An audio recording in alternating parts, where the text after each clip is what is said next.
Bom dia, irmãos queridos, nesta segunda-feira, dia 3 de maio.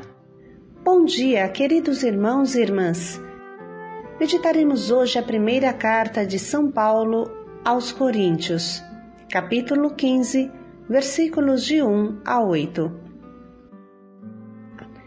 Cristo morreu por nossos pecados. Grande é esse mistério de amor que traz a luz para a nossa vida, traz a paz e a alegria.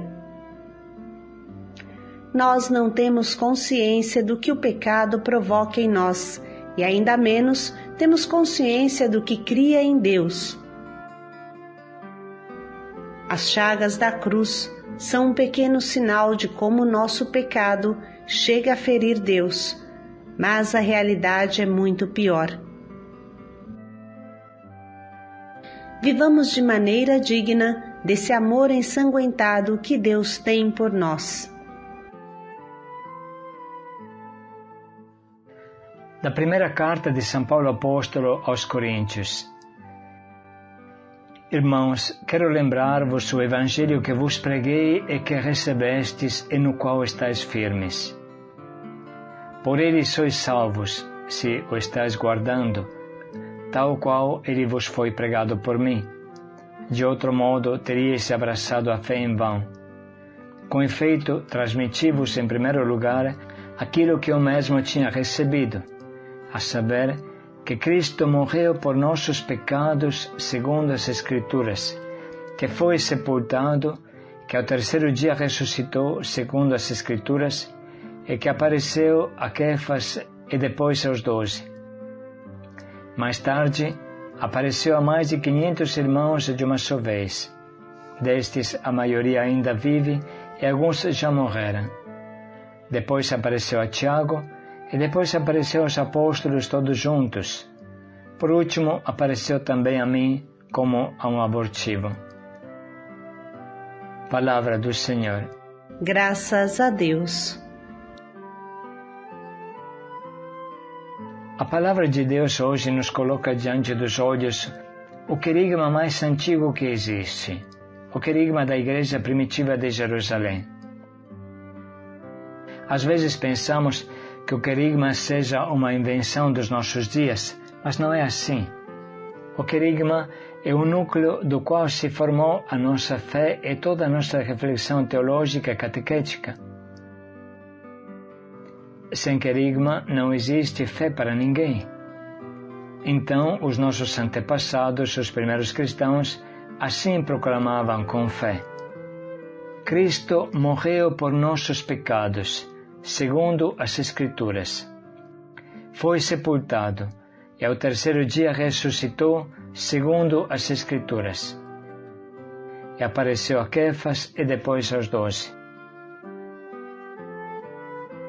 Esse é o cerne da nossa fé, da fé de todos os que aceitaram de verdade Jesus em sua vida de 2000 anos para cá. O querigma assim inicia: Cristo morreu por nossos pecados. Em primeiro lugar, a palavra Cristo significa para os judeus o ungido, o consagrado, o Salvador, que só podia ser o Deus vivo no meio do seu povo. Portanto, o sentido dessas palavras é: Jesus, o Filho do Altíssimo, o nosso Deus e Salvador, morreu por nossos pecados. Essa frase não cessa de chocar os homens de todas as gerações.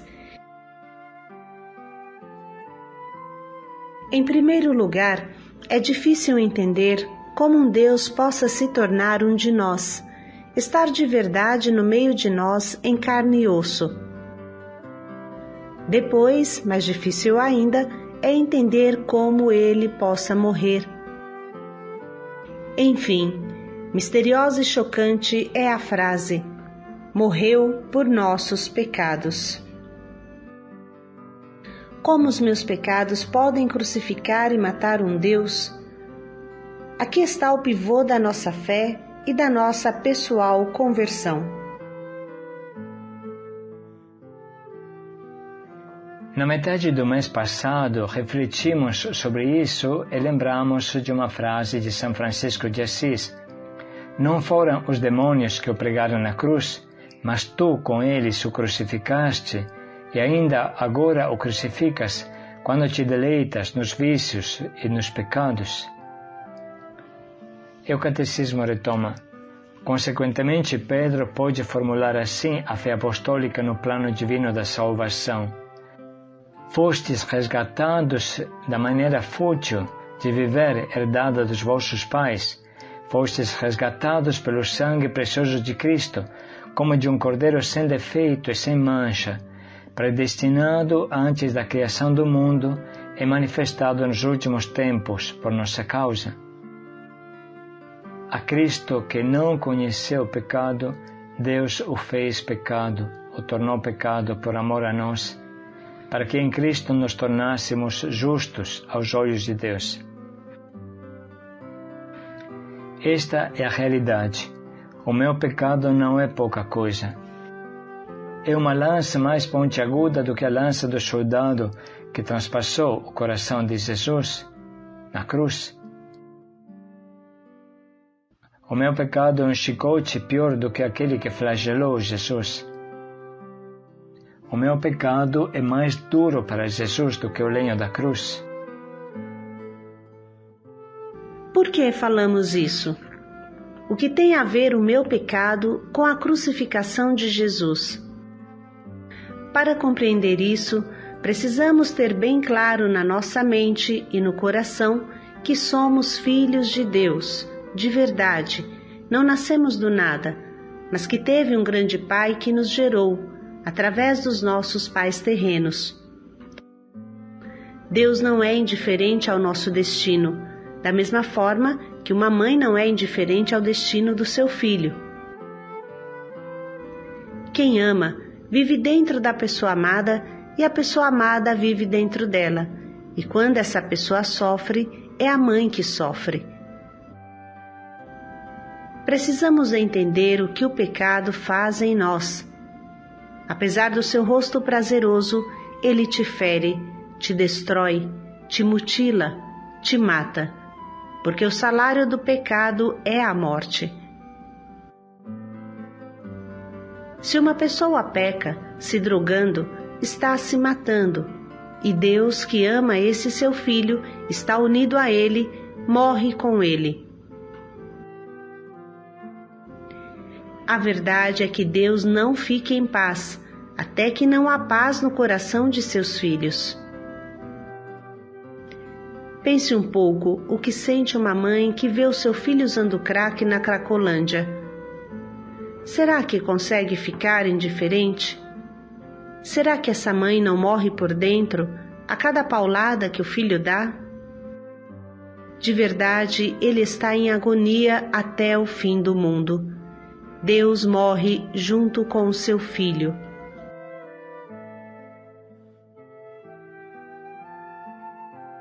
Quando eu peco, eu morro, e Jesus, unido a mim, morre.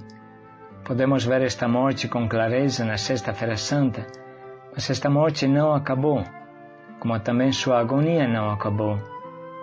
Jesus está crucificado até o fim do mundo. Esta é a verdade, a triste verdade, porque os meus pecados o crucificam.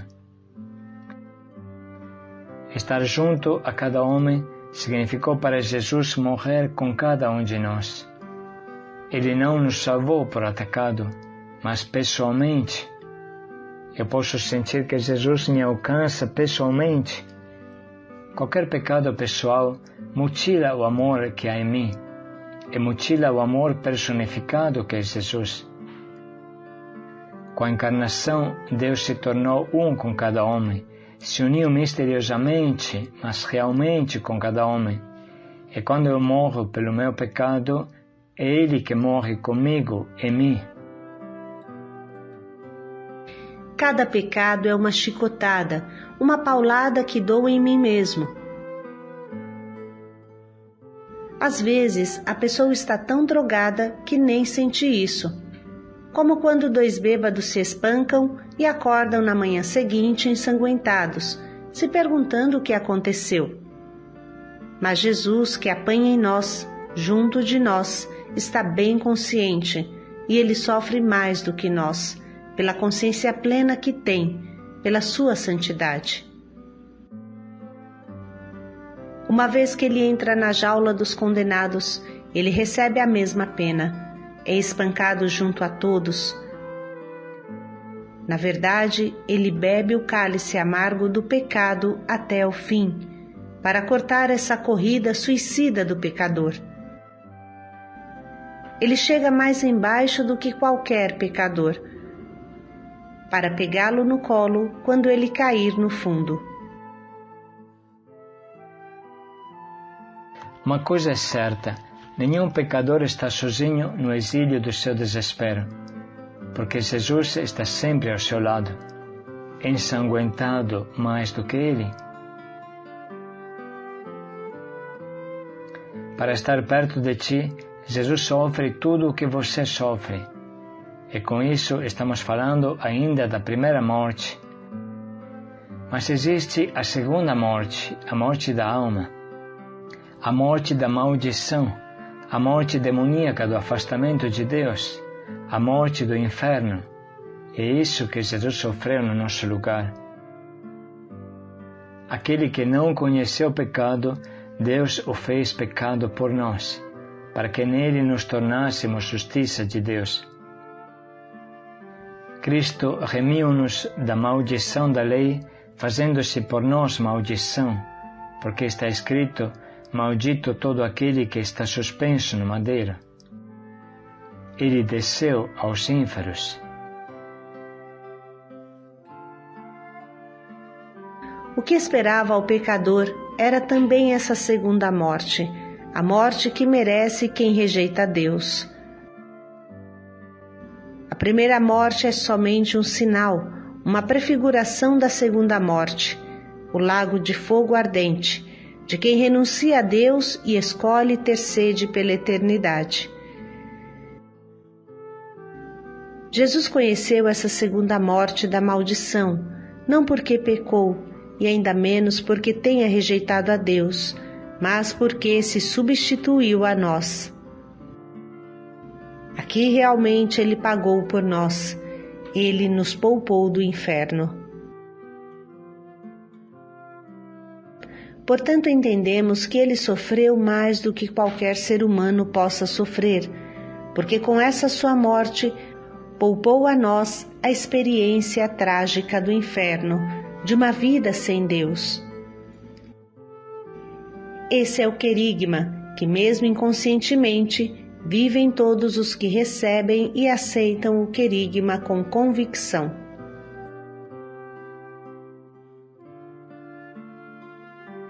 Pedimos a Deus que nos ilumine e nos faça entender bem tudo isso, mas agora voltamos ao trecho que hoje meditamos.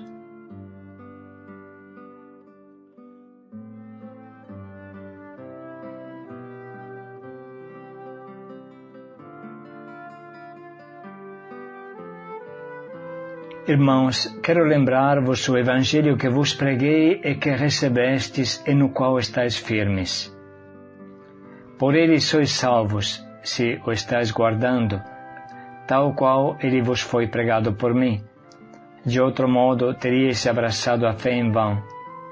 Com efeito, transmiti-vos em primeiro lugar aquilo que eu mesmo tinha recebido, a saber, que Cristo morreu por nossos pecados segundo as Escrituras, que foi sepultado, que ao terceiro dia ressuscitou segundo as Escrituras, e que apareceu a Quefas e depois aos 12.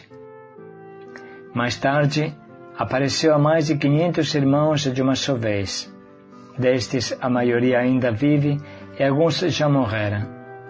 Depois apareceu a Tiago, e depois apareceu aos apóstolos todos juntos. Por último, apareceu também a mim como a um abortivo.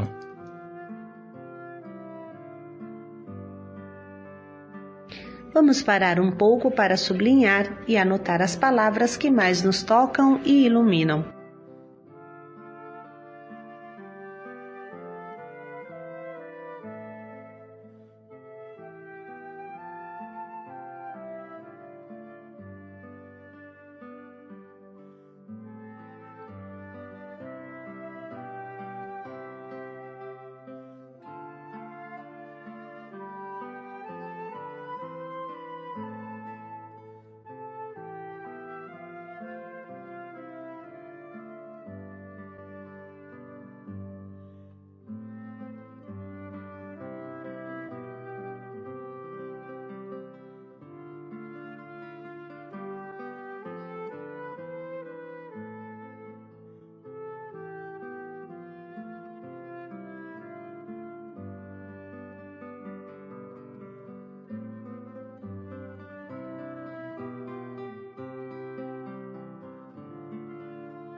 Vamos dedicar um minuto para escolher o nosso propósito, que nos ajude a pensar em Jesus, que deu a sua vida por mim, por nós, por cada um de nós, e dá a sua vida por nós em cada momento.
Cristo morreu por nossos pecados. Paz e alegria a todos. Para poupar-nos o inferno eterno. Paz e alegria a todos.